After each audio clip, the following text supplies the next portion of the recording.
حاضر يا جنى هرد، بليز ردي عليا كل فيديو اكتب. بنت عمرها 14 سنة، مواليد 2011، طول 147، وزن 41، ضعف، انيميا قوي، نفسي اطول قوي، تعبت. حبيبتي بعد الشر عليكي من التعب. 14 سنة والوزن 41. 14 سنة في البنات الوزن من اول 44 لغاية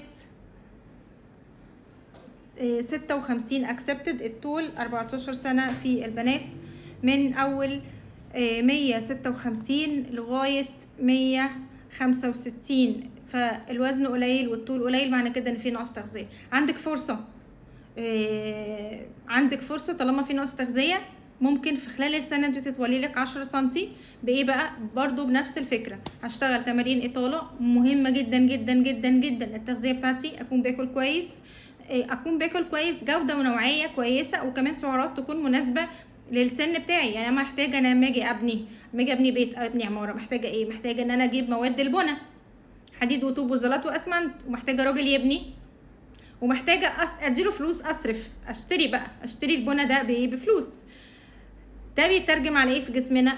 الراجل اللي بيبني اللي هو هرمون النمو فيتامين د، محتاجه مواد البنى اللي هي الاكل بتاعك، النيوترينز، العناصر الغذائيه بتاعتك، فيتامين د برضو، والكالسيوم والبروتين، ومحتاجه الفلوس اللي هي ايه؟ اللي هي السعرات، اللي هي الطاقه، اللي هي السكر، اللي هي الطاقه اللي داخلالك. فانت وزنك قليل، طبيعي ان انا ما عنديش فلوس اصرفها عشان ابني، فجسمي هيبقى محدد البنى. نقص التغذيه من اشهر واكتر الاسباب اللي بتؤدي الى قصر القامه. عشان كده انا بتكلم في الفيديوهات كتير قوي على الموضوع ده، وهو ممكن يكون تخصص غدد صماء اصلا، بس بتكلم ليه؟ بتكلم من وجهة نظري انا ان نقص التغذية اشهر سبب لقصر القامة في الاطفال، فنصلح ده.